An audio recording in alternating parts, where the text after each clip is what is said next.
هلو ميلبورن السلام عليكم آدياد دمان مرتي شرفتا مدحدا أوركا مدحدا جاليدها الصوماليات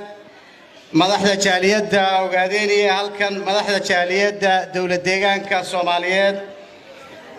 وقدوميها وياي عبد الله حاجي ياسين دمانتين قبلها شرفتا له dhalinyarada soo qaban qaabisay baxda saxaafadda fanaanka naga weyn ee gantaal ee ku indha dilaacsaday halganka aan aad iyo aad u daawan jiray isagoo yar aad iyo aad baan dhammaantiin idin salaamayaa 41 sano anigu inaan gaboobay waxaan ku garan markii la asaasay xubin baan ka ahaa markii la fiiriyo markaan isfiiriyay islaba weyn markaan taariikhda fiiriyana daabay sheegaysaa ficlan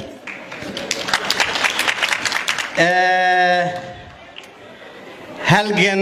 gobonimo doona oo soo taxnaa kacaankii Axmed Gurey kacaankii daraawiishta kacaankii SYL kacaankii xisbigii Nasrullaahi kacaankii jabhadda xoreynta Soomaali galbeed ayay wali u shiisay haysaa jabhadda wadaniga xoreynta Ogaadeniya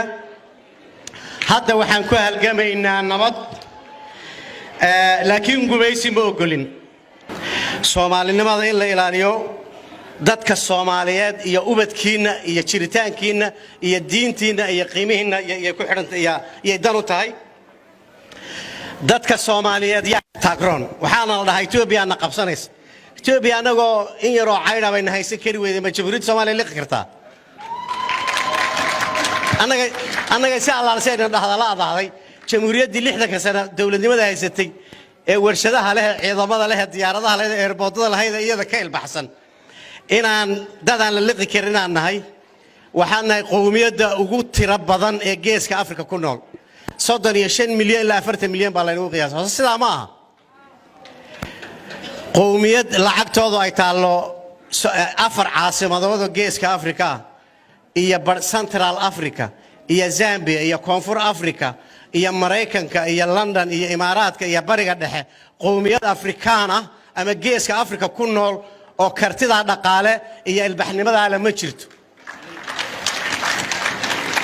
qolo inaga caasimad badan oo inaga calan badan oo inaga madaxweyne badan oo inaga ciidan badan ma jirto yaa laga cabsada horta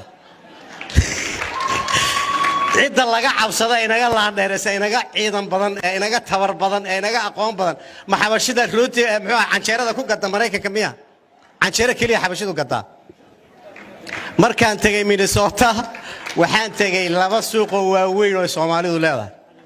waxaan tagay Koonfur Africa waxaan ku arkay shanta Chamber of Commerce South Africa nin Soomaali ah kamida qof kasto Soomaali oo xaq ku lahayn oo nimcadiisa ka qayb galayna ma jiro qof kasto Soomaali ah oo shisheeye ku dareemi kara dawlad deegaanka iyo Ogaadeniya ma jiro anagu manin waxaan nahay urur nationalista oo Soomaali ah gaaladuna waxay naga qoran leegada cusub ee Soomaalidu waa on laf bay qoreen run bay sheegay markay saa leeyihiin